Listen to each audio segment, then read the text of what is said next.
and they do it wrong. Meade, Meade. And we're live with that as you go crazy. Ladies and gentlemen, this is Dirt. I'm usually the producer of the show. I only chime in from time to time when people are getting facts like seriously wrong, and I have to clear things up. But we're doing a special episode tonight, episode 3. We are introducing a new member of the team. It's going to be Brian and Joshua Meade from now on. And Joshua, how are you doing? I am doing well, sir. In good spirits. And you're down in southeastern United States, is that right? Yes, sir. Georgia. Wow. Do you watch some film Walking Dead? Because I hear that's what they do. You know, it is exactly like The Walking Dead. Especially with all the bootleg moonshine stills, right? Exactly. I mean, I have 6 in my backyard. That's how I make my living. It's illegal moonshine. Fair enough. Now, this is Masters of the Galaxy, and I don't know if you're aware of this, but we do tend to talk about He-Man stuff from time to time. Are you familiar with the He-Mans? The He-Mans are my mans, and the he of the mans is my main man. So how did you get into He-Man? I'm guessing just as a child like everybody else?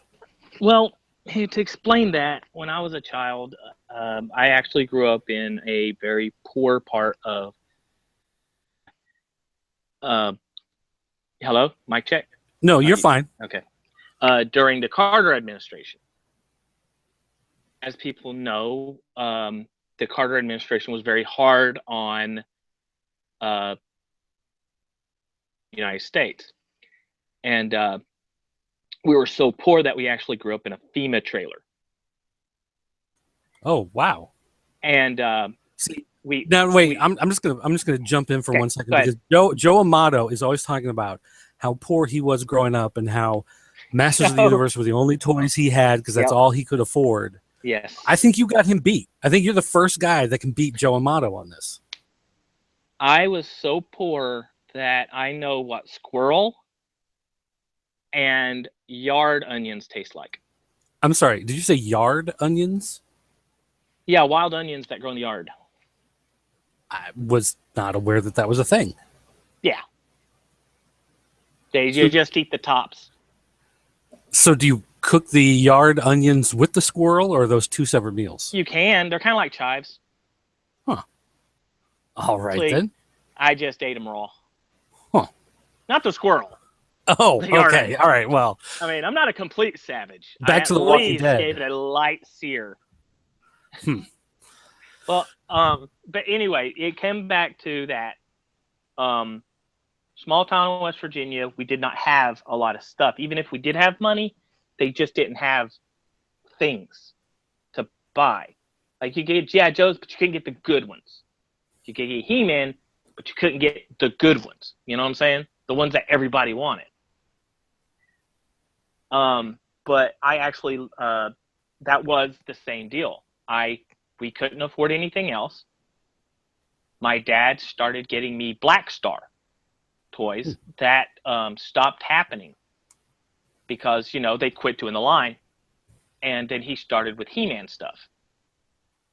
He was a coal miner, and, you know, and he got me, we didn't have a lot of money, so he would buy me, you know, for my birthday, I'd got 5 or 6 He-Man. That was a huge birthday. I was like, yeah, He-Man, you know, thinking that I was on top of the world in my little FEMA trailer. So do you distinctly remember, like, the first time you got any, or is it just you were so young you just remember always having them? No. I was 4 years old. It was Christmas. My dad had bought me a figure, like the original He-Man figure, and I immediately fell in love with it. And I actually learned how to read by my dad reading me the Bible and reading the mini comics in the back of the He-Man figures. That's how I learned to read. Yep.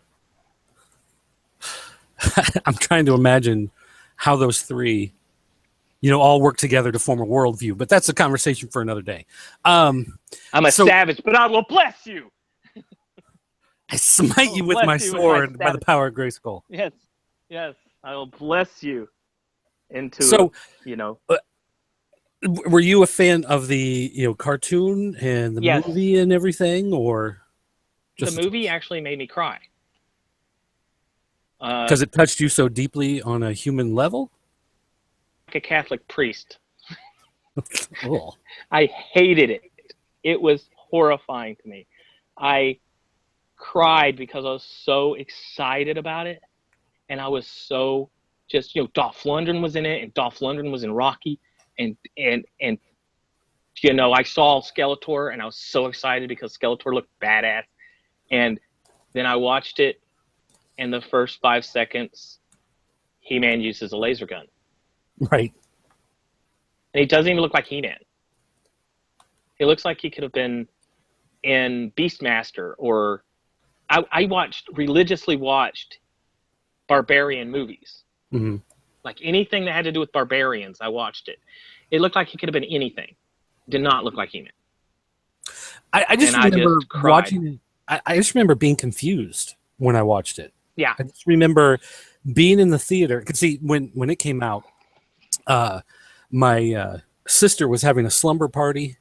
I don't remember if it was her birthday or what the deal was, but we were going to have this house full of girls. And so my parents decided it was best to have me out of the house for most of the evening. Yeah. So they took me to the movie theater and dropped me off, and they bought me a ticket to the Garbage Pail Kids movie and Masters of the Universe. I didn't even know there was a Garbage Pail Kids movie. Well, that's another one that'll break your heart. But regardless, I didn't ever like them, so I just remember watching the movie and just being confused. Like, I don't understand. Yeah. I thought it was, if they had just called it, Galactic Guardians or, Space Barbarian Adventure or something, it would have been fine. Yeah. It would have been fine. I'm just watching this going, well, like, I don't see Trapjaw. I don't see Triclops. I don't see Beastman. He-Man doesn't have the big, red cross on his chest. Like, I don't understand any of this. I wanted to punch Gwildor in his stupid fuzzy face. I wanted to punch because why? Well, why did you need to make another goofy little sidekick? But you go back and you look at it now and you understand that the production company had no money, and the people who were making it were trying to do the best that they could, but things were changed at the last minute, and I don't know if you're familiar with all the stories about how they just shut down filming, so they just get just enough money to put up some floodlights and finish the final battle. Yeah. They languished money until they hemorrhaged it, and then they said nope. The movie was a travesty, and I tried watching it again. And I was thinking maybe now that I'm older, I can watch it. My wife, who is also a big He-Man fan, through a entire, we crunched every episode of the 2000X version, and she loved it. And she's a huge He-Man fan, and she said, getting all excited. Oh, there's a He-Man movie. So I was like, yeah, but don't get too excited. Okay, it's different. Well, movies are always different. I'm like, no, honey. Okay, look, I just don't want you to get too excited, right? We went to the same point where I cried. She just picks up the remote, clicks off the TV, just looks sad, looks at me, and just kind of pets my face with this sad, I'm so sorry. As much as she knows I love He-Man, she's like, I'm so sorry. Now I understand why you're quiet every time I bring up the movie. Well, you never want to talk about it. That faraway look of a man who's seen war. Now again, the movie by itself, if you don't call it He-Man, I really don't have a problem with it. Thank you. The movie itself stands on its own. If you don't associate with He-Man, it's not bad. But when you associate something with He-Man, Well, I'm not a purist where I believe that everything needs to be exactly like this. You still have to. It's the difference between the first Ninja Turtle movie that just came out and the second one that just came out, Into the Shadows. The second one come out, and it's exactly what the first one should have been. You could watch the second one and never watch the first one and still understand everything that's going on. Bop and Rocksteady. Let's be honest. I was going to standalone movie with Bebop and Rocksteady. I'm glad you mentioned that actually in a way, because I remember watching the first one. I haven't seen the second one, and I I'm sure it's free on Amazon. I'll get to it at some point. But I remember watching the first one and thinking, like, I think the characterizations of the turtles are fine, and I like the effects. Some people thought they were way too big. Whatever. I thought that was fine, but I thought the story was just so bad. The plot, the actual, it was the 1990 movie. If you took it, you put it in a bag, you pissed in it, and then you shoved a bunch of glitter on it. That's exactly what he did. But I remember watching it and thinking, if you took these characters and put them in a completely different script, it would work. Yeah. But I hated the first one also. Battletoads. It could have made Battletoads with the same exact script. Mm-hmm. You could have done Street Sharks. But Ninja Turtles, you need to be respectful of Ninja Turtles. Well, although, to be fair, I mean, this is Michael Bay, and he's made 4 horrible Transformer movies, and they've made like $38 billion worldwide. So what do we know? Let's put that in perspective. We know it's horrible because we remember the original. People who don't understand what Transformers is really about see it, and it's actually a good movie. I would even debate. I just think standards are so low, people don't care anymore. That's true, too. Much like internet dating. Well, but, if you think about it, a movie used to be a big deal. Like you were going to a movie theater to watch a film. This was costing you money. You were taking time, out of your schedule to go. It was an event. Whereas now movies, theater tickets are way down. Everybody streams everything. They've got Netflix, they've got Amazon Prime, they've got unlimited subscriptions, and movies are just kind of a throwaway thing. It's like, oh yeah, I saw that movie, I watched it once and never thought about it again, as opposed to this is something that's going to stand the test of time that I might watch 6 or 7 times if I really enjoy it. I would like to point out also that my taste in movies is that I watched Barbarian Brothers and thoroughly enjoyed it. So you really I mean, there's different tastes for them, I guess, exactly. Although sometimes sometimes you like certain movies not because they're good, but because they're bad. Yes, exactly. I was going to say that. Sometimes something is so bad it's good. For instance, Last Dragon is so bad that it stands the test of time of classic awesome. It went full circle. That's pretty much every Chuck Norris movie also. No, I'm not talking about Chuck Norris. I'm talking about the blaxploitation one. Leroy! Oh, that one. That one. The Last Dragon. Not Enter the Dragon. Remember the black guy that was he was all obsessed with Bruce Lee and everything? All right. Well, you need to rewatch that movie. It's so awesome.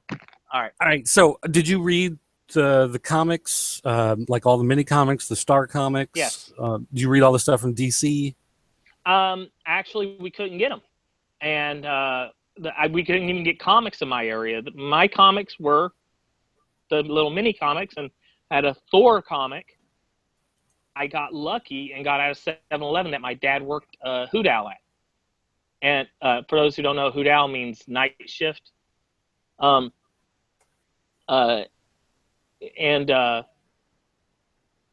we didn't even get comics. That's how small my town was. So wait, you had a 7-Eleven? So I cut my teeth. Your 7-Eleven didn't sell comic books? Well, they had them sometimes, and I got lucky one time and found a Thor comic with a bent up cover. and I got it. It was like I don't remember, like 15 cents or something. I don't remember how much they were. And I my knowledge of comics came from those old uh,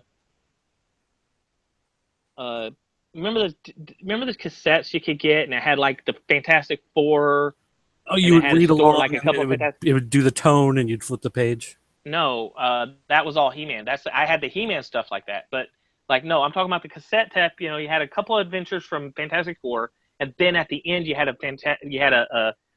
a story with Spider-Man, and it was all narrated by Stan Lee. That's my only introduction to comics up until I was probably 10 years old. When I was 10 years old, we were in Berlin, Germany, while the wall was coming down. And we had a shopette there that actually had comics.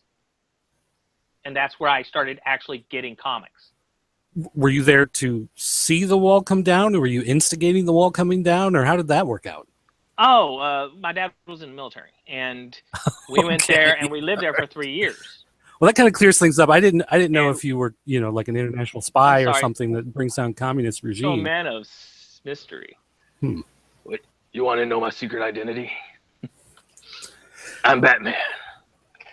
But no, yeah, my dad was in the military, and he got stationed in Berlin. And while we were in Berlin, the wall started coming down, and we, all of the above, we instigated, we helped, we assisted, but we officially weren't allowed to. Right, of course. Then there's a lot of stories there I could get into, but we're not here to talk about that. But you haven't gone back at all, like as an adult, and dug up the comics or anything? Yes, I have them all. Well, I have what's left of them. They got stolen from me. I had like a bunch of X-Men comics and Avengers comics and stuff that were stolen from me at one point. But whatever's left is actually in a box up in my daughter's room, and I'm waiting till my son's old enough to care about comics. And I'm going to give them to him. So what do you think about some of the changes that happened in the comics compared to the cartoon and compared to the mini comics that you grew up with? Okay. To begin with, I'd like to quantify this with saying that I cut my teeth on Alclaca. Okay. Or Alcala. Alcala, yeah. Alcala. That is the He-Man I started with. The savage guy that punched the shit out of the side of a mountain to make his house. Then the cartoon came out after, not after, but I actually started getting, we were so poor we couldn't get cable, right? And we had air.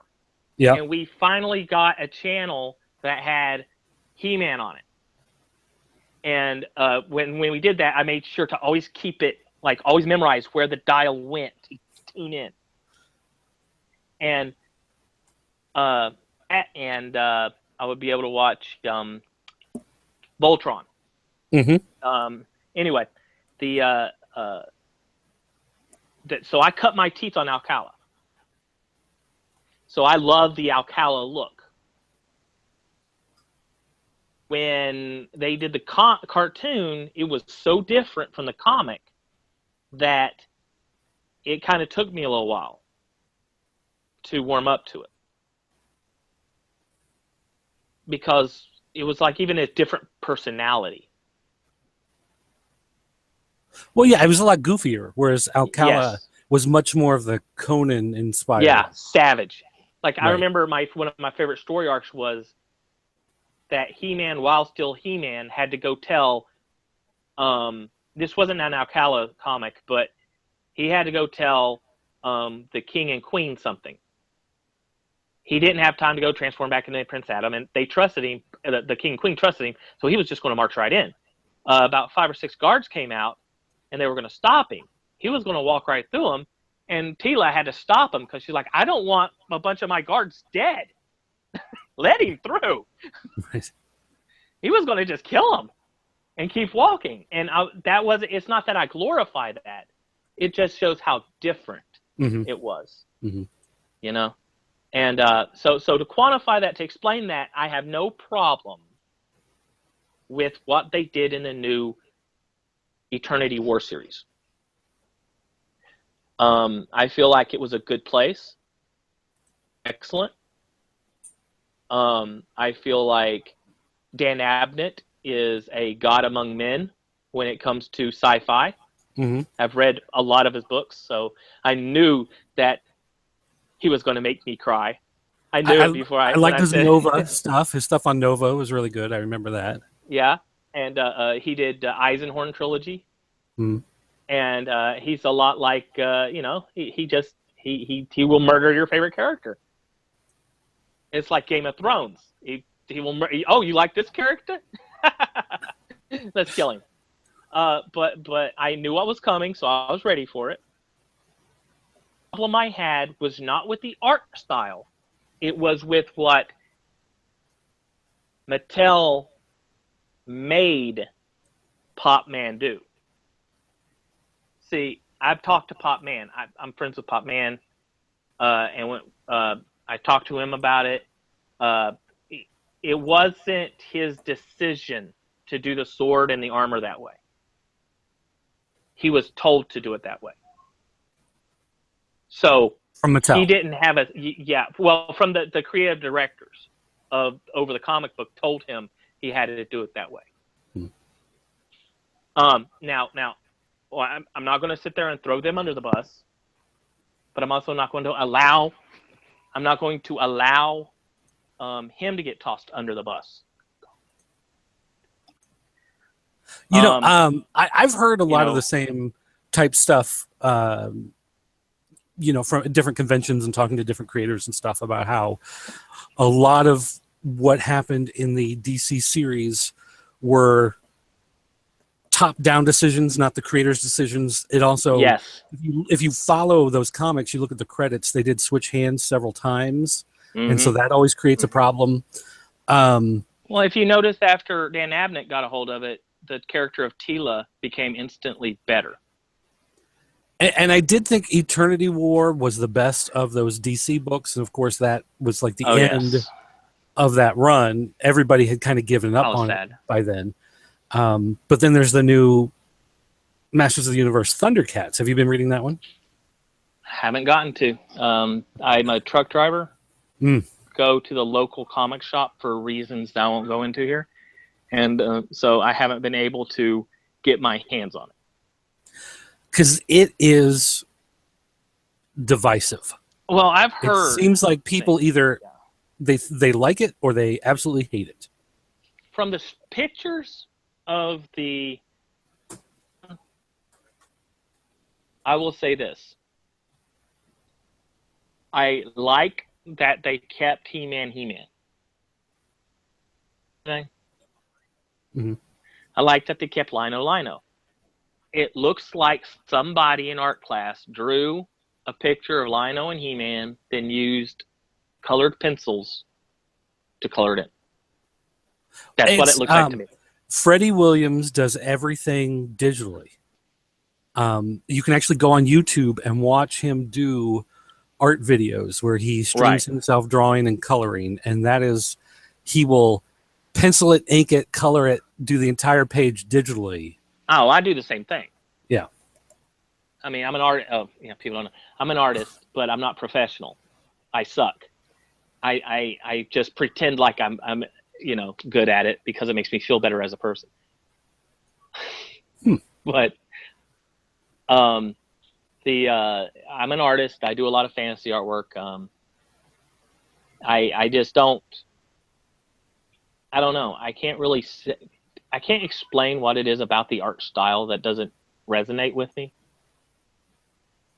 From what I've heard about the story, like I listened to the other podcast with Fans of Power. And I listened to them talk about Joe and Tyler. I listened to what they talk about. Tyler, of course, pissed all over it because Tyler hates everything. Love Tyler. Okay, don't come beat me up, Tyler. You get excited about stuff. High octane. And from what I heard, I didn't have any problems with the story. I didn't have any problems with the writing. I just, you know, it just, the artwork itself on the cover didn't reach out and grab me. And it's nothing against the artist. Everyone has different tastes. Art is art, you know? Now, moving to the other media of cartoons, we have the Filmation series, and then we have some people call it MYP. I've always called it the 2000X cartoon. What are your feelings on the two of those series? Adore them, sanctify them. I love them. My son loves the original show. He sits down and he watches it on Con TV on my phone. Mm-hmm. And he's been doing that since he was 3.5. He's now 5 years old. Adores it. And me and my wife, we love the MYP version because the MYP version has a more cohesive story. And it has, you know, a lot of depth to it that you don't necessarily get in the original because there was so much going on in society at the time that they couldn't explore a lot of these aspects of the show. I was really glad to see that in the MYP. Visually speaking, I was not a fan of MYP's representation of He-Man. I hate Prince Adam's voice. It's the same. I know he's famous. He does all kinds of other voices, and I hate it every time he comes on.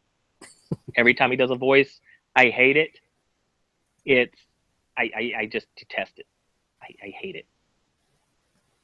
But the story itself and the show itself is, and I give it an A+++. I love it. I grew Same up thing with the original series, of course. I grew up with the original series, and anytime I've tried to go back and watch it, it just doesn't hold up for me. And I have to watch it in that mindset of this is for little kids 30 years ago.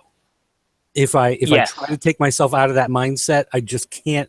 Actually, is it 40 years ago? What decade is this? No, 30. Anyway. I'm not that old, damn it. But anyway, I love the 2000X series just because in mature. many ways it played off the stuff that you knew from Filmation, but then would throw a wrench into it, loop it some other way. And I love I love story arcs as opposed to just always standalone episodes. So I enjoy, like, now it's when I was a kid, I liked the kid show. Older, I like the more mature show. But I mean, I grew up on the Filmation one, so it's got a special place in my heart, you know. I'll always have a fondness for it, but going back and watching it, I just have a hard time, you know, going back to that. Well, fortunately for me, I am an eternal child. And I can easily and watch Paw Patrol with my son. And be into it with him. I'm just like that. And I sit down, I watch every show he watches. Ridiculous it is. My daughter watches this show about mermaids, and I'm into it. You know, I don't know if you have kids, but yeah, I've got a 9 and 11. I have a 3-year-old, a 5-year-old, and another one in heaven. And it's been a very tough about a year and a half for me. The He-Man thing has been an anchor for me. Mm-hmm. It's strange to talk about because it sounds weird. It's not just He-Man. There's been, you know, my wife and everything, and we've been grieving and everything, but you know, the He-Man, you know, getting into my youth and everything, and my son getting into He-Man and trying to hunt down all the figures for him and all this stuff has been an anchor and a distraction for me, and it's helped me a lot to just keep my head above water. Now, does he prefer the vintage figures or the 2000X figures? Man, he don't care. He Oh, just really? loves He-Man. He don't care. He just loves He-Man. It don't matter. I remember when those 2000X figures came out and thinking, these. Yeah. I remember the thought of thinking these do look. The 5.5 ones were always stuck in that same pose. They reuse the same parts all the time. They always had that look like, I don't know, like they're trying to do the spread eagle.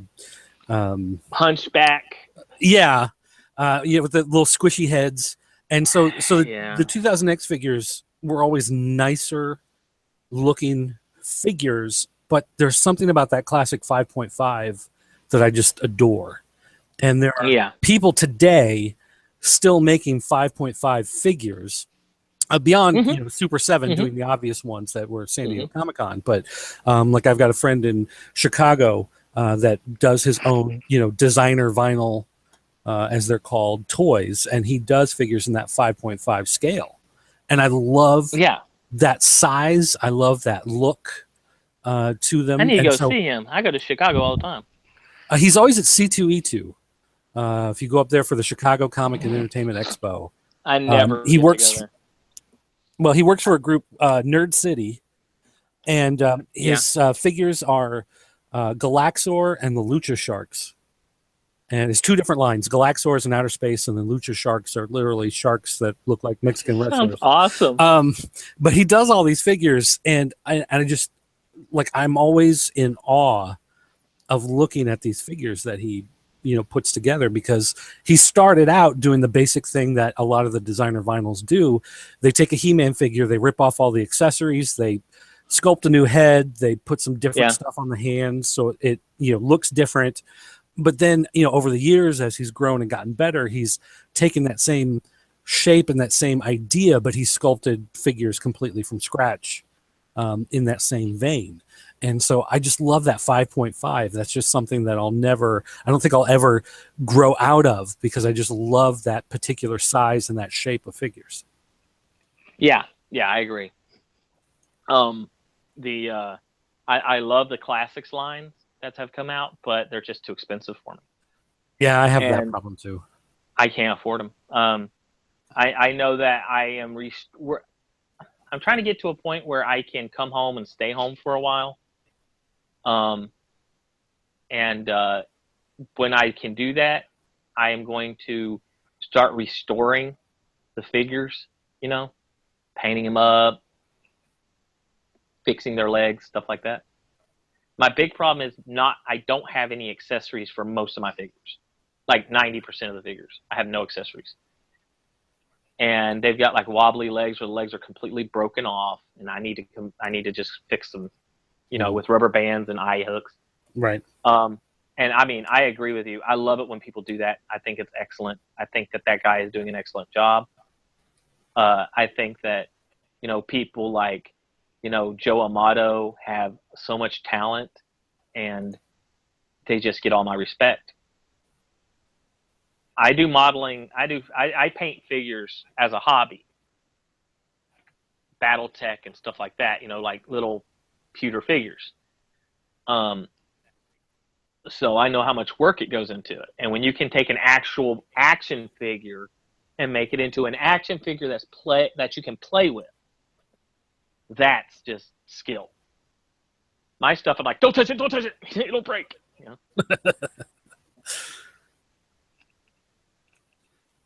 So if you had to go through everything, every comic incarnation, every cartoon, the movie, each toy line, if you separate the toy line from, the cartoons, what's your favorite incarnation, your favorite version of He-Man to think of when you think of He-Man? My favorite version to think of He-Man will absolutely have to be first line Alcala Comics, with the beautiful paintings and the big savage battles scenes on the box cart, and the stories about each character on the back.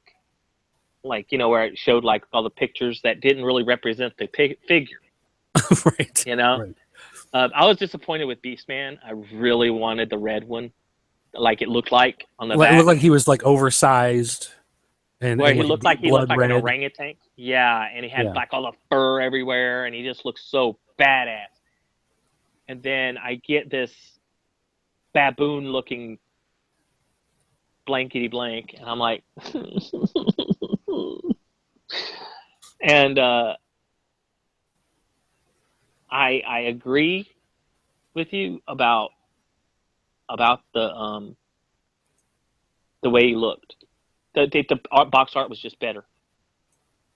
But I will always love the original Alcala He-Man. The way he looked, the way he was drawn, the way he acted.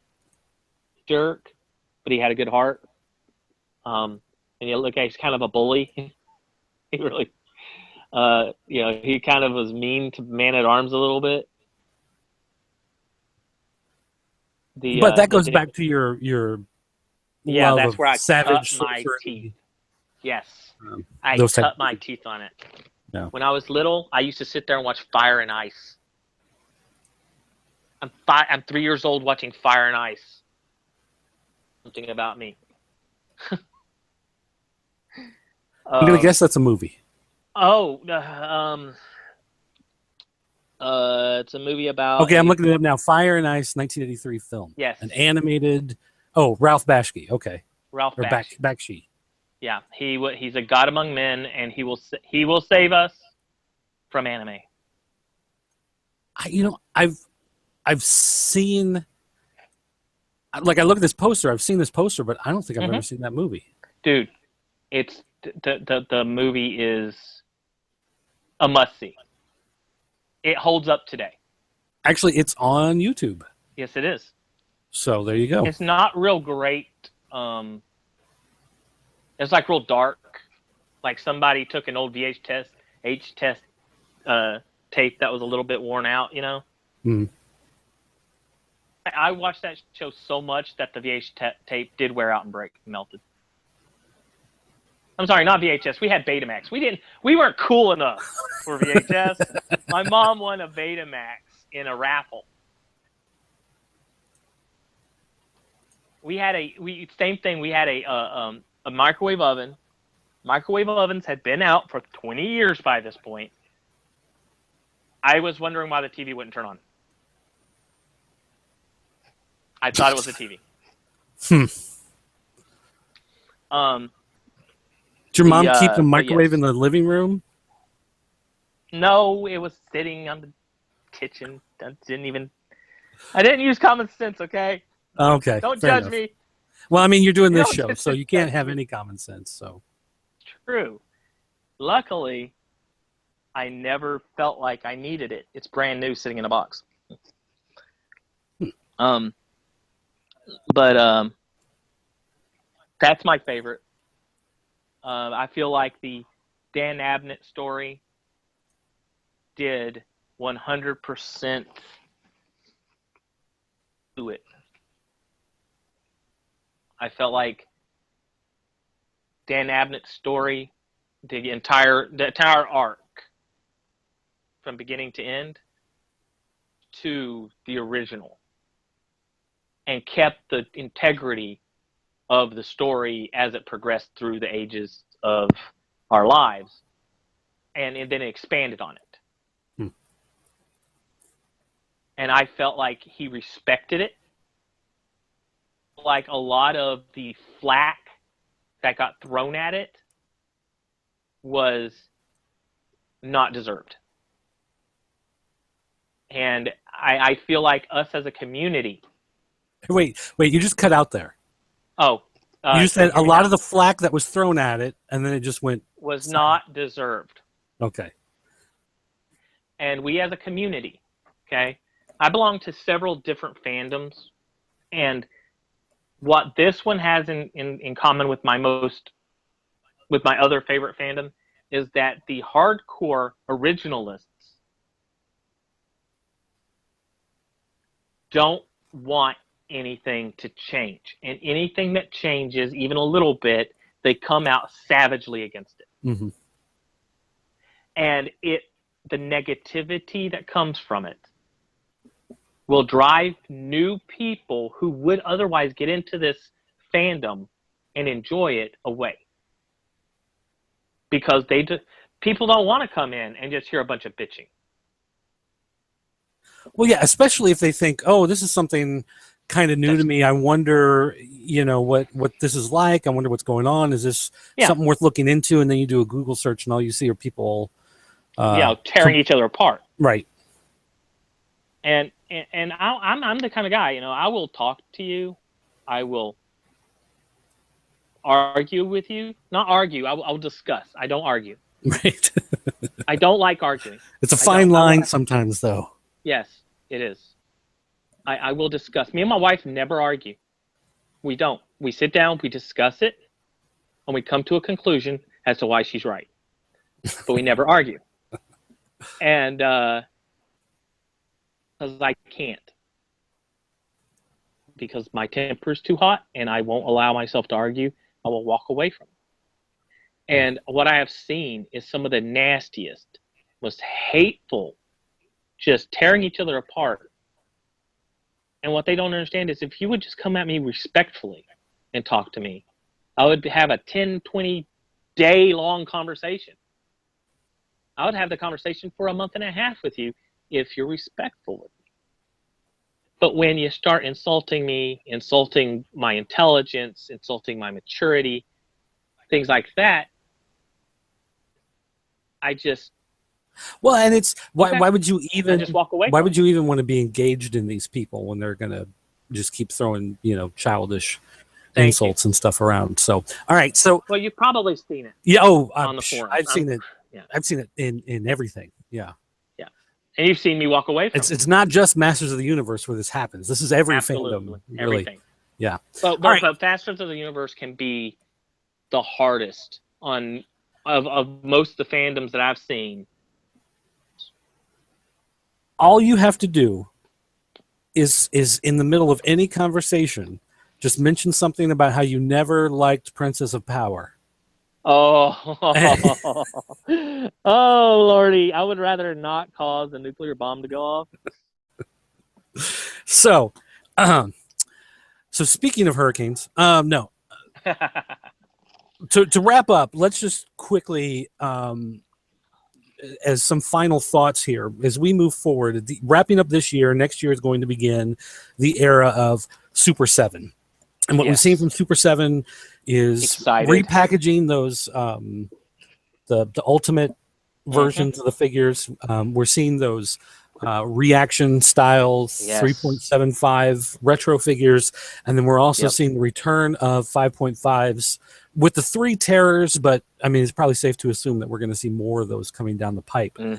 What is there anything specifically you want to look forward to that you're hoping Super 7 is going to come to?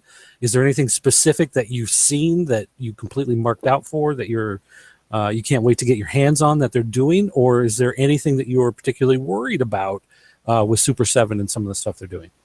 Let me be honest with you. I'm not worried about Super 7 at all. They have consistently shown that they do quality work. They are fans. They respect the genre. They want this to become mainstream again. They're not doing it just to make money. They're in it to make money, but they're not just doing it to make money. They're doing it because they're fans. And I love anything Tila related. Boo. And anybody who wants to talk about Tila can meet me in back. I love Tila. And the rendition of Tila from the beginning was what began how I see the human body was Tila. And how it does not jive with all these skinny little perfect people. She had big hips, big butt. She wasn't, massive chested, and she was strong. She was solid. She was built. She was powerful. And this caused me to see women in a light. Tila's character made me see women in a light growing up of something other than a weak, frail little child that needs to be protected, but as a woman who can protect herself, you know? So Tila has a special place in my heart. So what I'm really excited about and what I really want to see is more Tila stuff. But I'd like to see Tila in a way that is Tila, not the teenage Tila, not the, you know, bodybuilder Tila, but Tila the way I remember her. And if I could see that, I would be extremely happy. And I would need a box of tissues, and you wouldn't see me for a while, but I would be happy. Well, that is the perfect note to wrap things up with there. I try. I also apologize if I went off the topic too much and everything. I get excited. Well, you know, sometimes you just got to get it out there so everybody understands where you're coming from. So I try, you know. All right.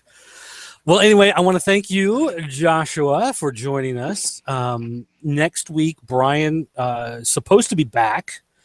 He's had some issues these last couple weeks, and so we're bringing you here onto the show. And next week it'll be you and Brian busting down the history of He-Man and some of the changes over the years that have gone through. But of course, Brian always likes to talk about the latest news and rumors, so you guys can listen. No problem with that. Yep. Also, guys, don't forget, we do have a 24-hour voicemail line. You can always leave us voicemail messages. It's area code 217-953-4025. You can leave your message there. Some of them, if they fit within time constraints and do not have any harsh swearing in them, then sometimes we even play them on the air. So there's something to keep in mind. So again, thanks for listening, everybody out there. Josh, thanks for joining us. And everybody else, don't forget, Masters of the Galaxy. You can find us on Facebook. There's a Masters of the Galaxy Facebook page. Also, we are part of the Pop Culture Network. Go to popculturenetwork.com or thatnewtoysmell.com, which is part of the Pop Culture Network.